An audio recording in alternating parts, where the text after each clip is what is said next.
Ever wondered how we design the telecom structures while traveling to countryside or to your home near metro stations?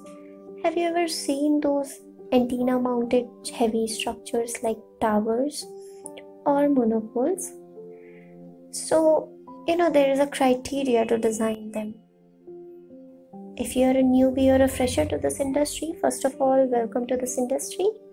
And yeah, please let me know which language you are comfortable with. Hello everyone, welcome to my channel. I am Nivedita and today I am going to discuss the basics of design of steel structures that are used in the telecom industry. Well, this is my first video, so please show some love and support if you like it. Let's get started with the basics. So, the telecom industry has evolved with time. Earlier, we used to communicate using letters, and then came the electrical telegraph.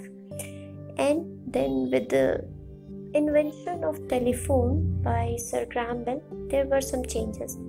But with advancement in technology, we have witnessed the emergence of new era of mobile phones, pagers, fax, right? But the industry was revolutionized with the services that have emerged recently, like 2G or 3G, 4G network, and obviously in the upcoming months, 5G will also be common to all of us.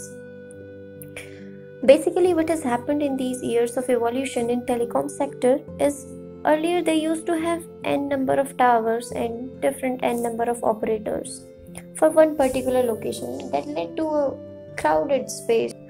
So to tackle this problem, the tower companies have come up with a sustainable and economical solution. That is one tower for n number of operators on a shared basis. That will save their time, energy, space, material, labor, everything. Right, so this is a good point. Now, who are the major companies in this industry? Let me tell you, there are so many, but the major proportion is always owned by a few companies. Like I have shown in the screen to you, China Tower Corporations is a Chinese tower company, and then we have Indian companies as well, like Bharti Infratel and Indus Tower Limited. Earlier they used to be two different companies, but since they have merged together, it is one now. And we have Jio Infratel Limited, and we have AT&T, we have Crown Castle. Okay, so there are different companies, but the major share is always among a few. I hope we are clear with the outline of industry. Now, you might be wondering that the type of structure used by the telecom industry is only towers, right? No, you're wrong. Because the tower companies have monopoles, they have towers, they have masts, they have poles, they have mounts as well. So, monopoles will be the single pole structures like this diagram, and poles will be either tubular structures or they might have some support or bracings or legs like this. And towers, I'm assuming you must have seen the towers near your home or working place or near metro stations. Masts are also similar to towers, but they are very lightweight structures and they are braced. They can be classified further. It will depend on what kind of classification we are going to give it. So, if you are placing a structure on the ground, then it will be a ground-based structure. And if you are placing the structure on the roof, then it will be a rooftop structure. Depending upon the shape of the parent material that you are using for the design of any tower or any structure, then also it can be classified differently. So, for example, for a monopole will always have a single shape, right? It will be a pole or tubular structure.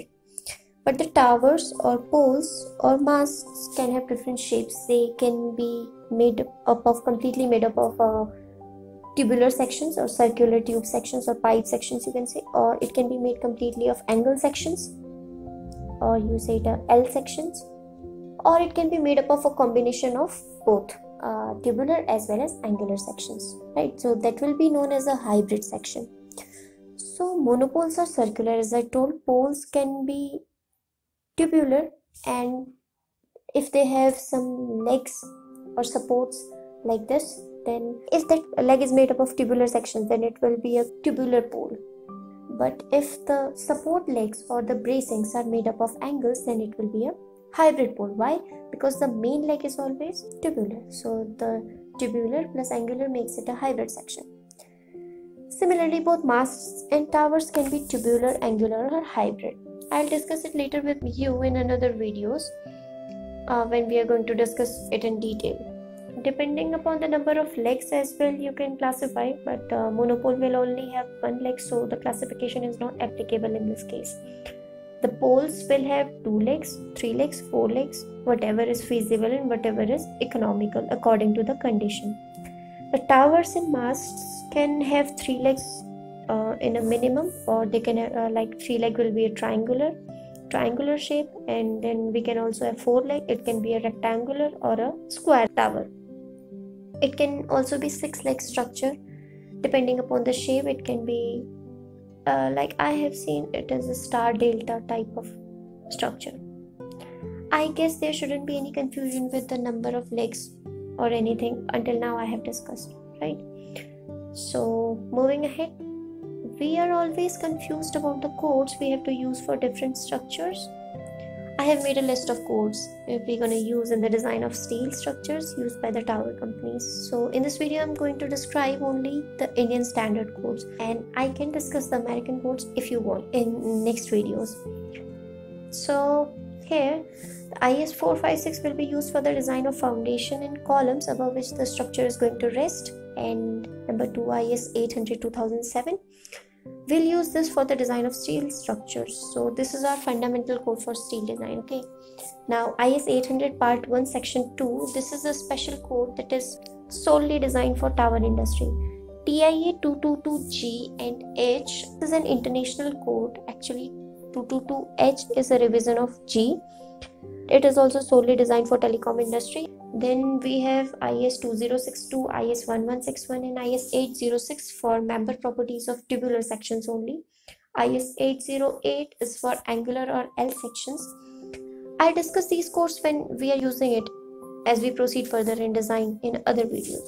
Okay, so next one is IS 875 part 3. This is the most important code that we are going to use, since the major part is wind, for which the structure has to be designed, and this code deals with the wind load.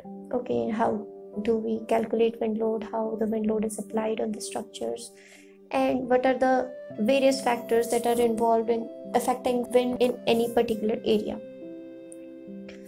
Well, we also have another code, IS 1893 for earthquake resistant design of steel structures,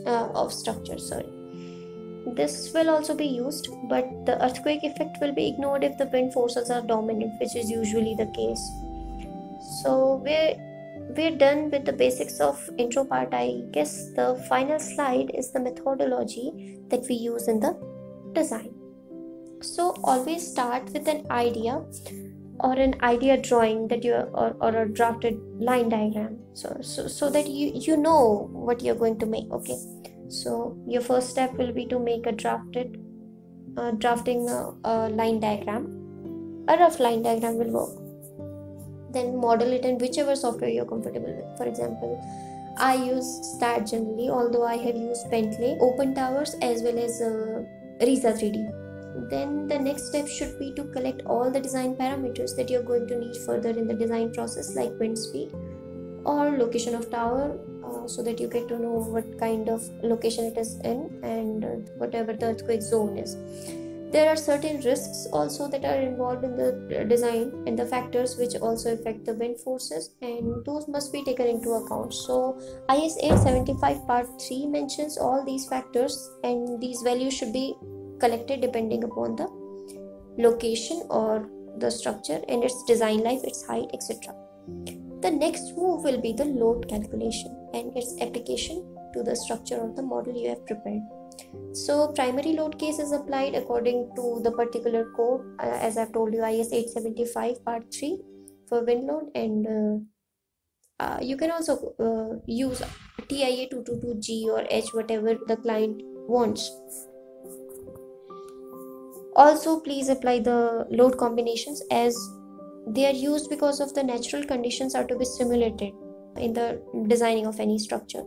So it can be dead load or simply dead load plus live load, or dead load plus live load plus when load, or it can be any combination, you don't know, right? So you have to simulate all the particular combinations that can occur in the natural environment. Yeah, if there are earthquake loads as well, then you also include dead load, live load, earthquake load. If there are ice conditions, then you also include the ice load. Okay, then you're gonna analyze or solve the structure. That will be another move for it. Then you change the line diagram of the structure accordingly. If it is passing, then you have to change the line diagram, and if it is not passing, if the structure is failing somewhere, then what you have to do is you're going to change the section properties. Okay, and depending upon the change in section properties, the wind forces and everything else will have to be changed, and on the basis of that, you're going to finalize the particular design that can be utilized in the particular location. Okay, so this is it for today. We'll come up with more detailed design tutorials soon. I hope you liked the video. Please like it and subscribe it if you like it. Thank you so much.